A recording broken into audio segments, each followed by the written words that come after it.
You're listening to the Ballet Piano Podcast, lifting the lid on dance accompaniment.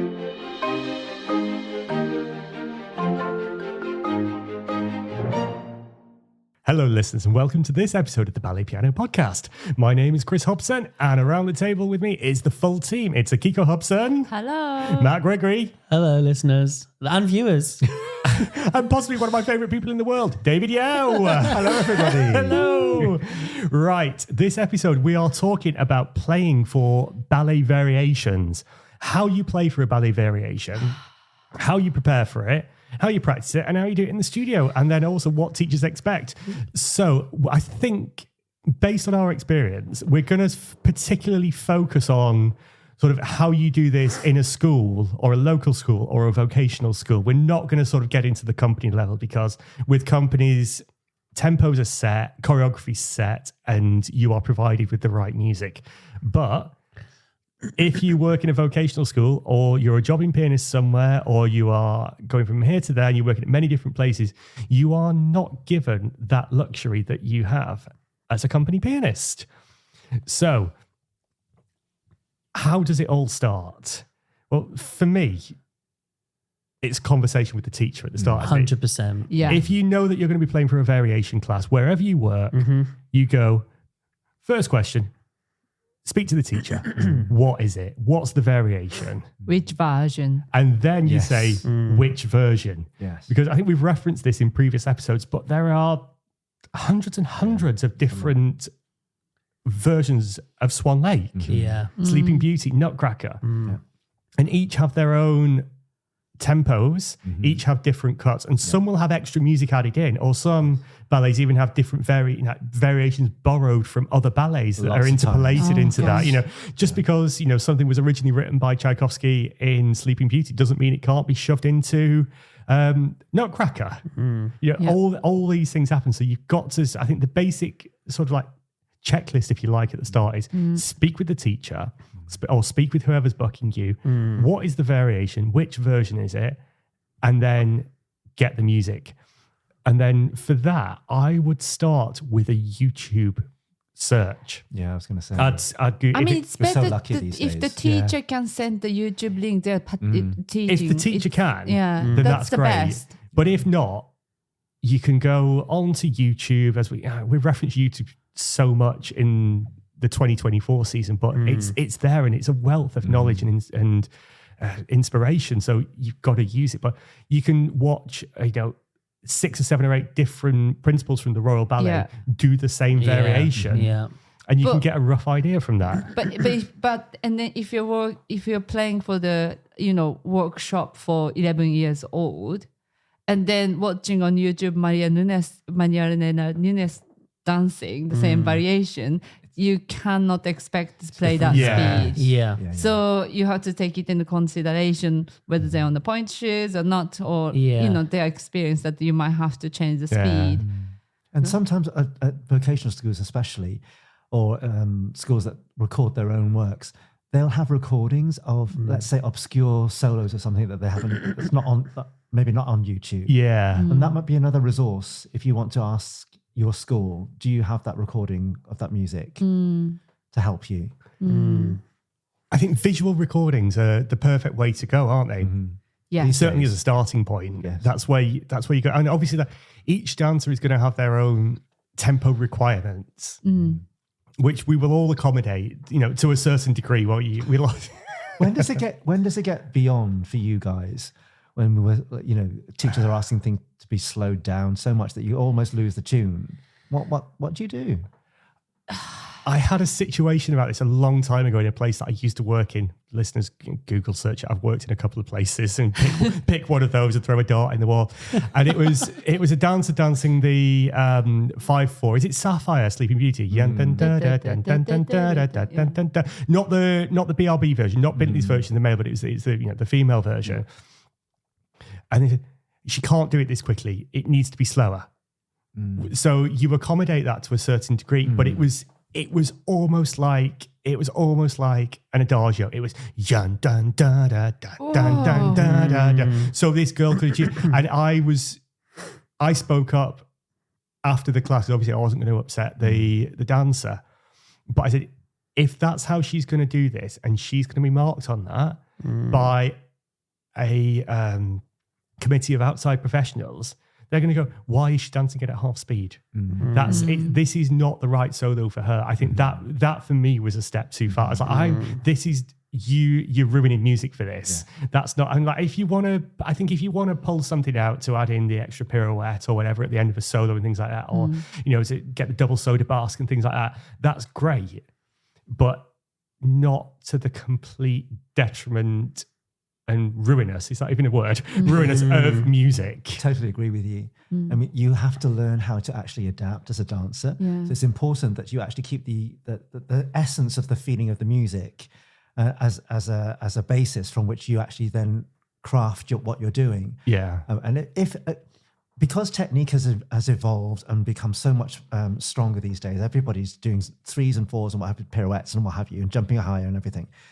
You have to, as an artist, learn how to use what you can do to help you bring your performance to life within the music, within the feeling of the music. Yeah. Within that structure of the music. Rather than have the technique be the overarching thing that you're thinking about. That then becomes almost like acrobatics. Yeah. Because the romantic ballets don't require a really high arabesque. That's not the style, it's not the aesthetic of the romantic ballets. And to hold a balance, it's not a balance that, everything comes to a stop. Yeah. It's just a suspension of something. Yeah. I'm sure you agree as well.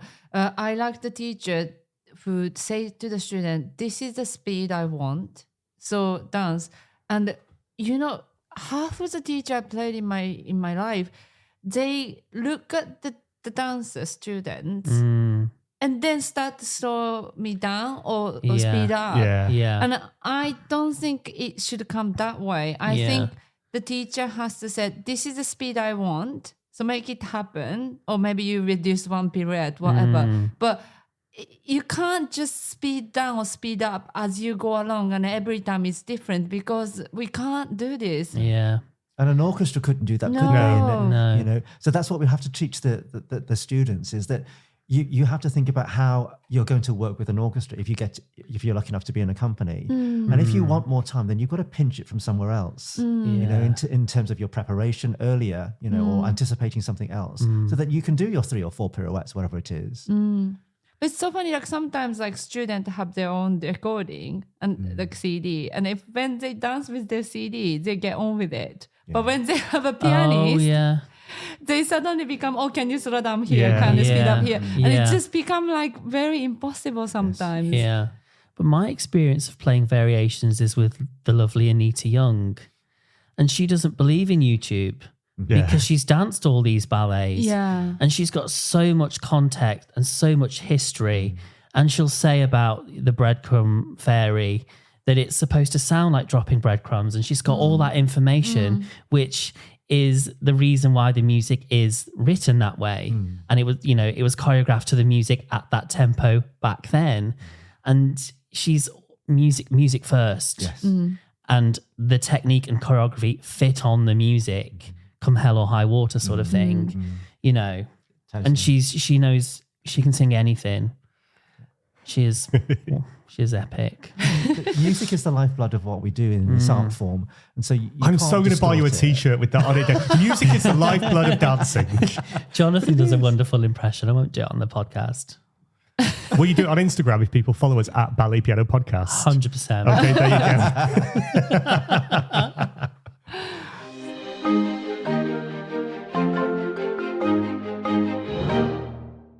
So let's go back to where we started, because we always digress, don't we? We're very good at that on this podcast. It's why you love us. So you've sat at home, you've watched a variation, you've spoken to your teacher, you know what you're doing, you've practiced it, so it's in your fingers.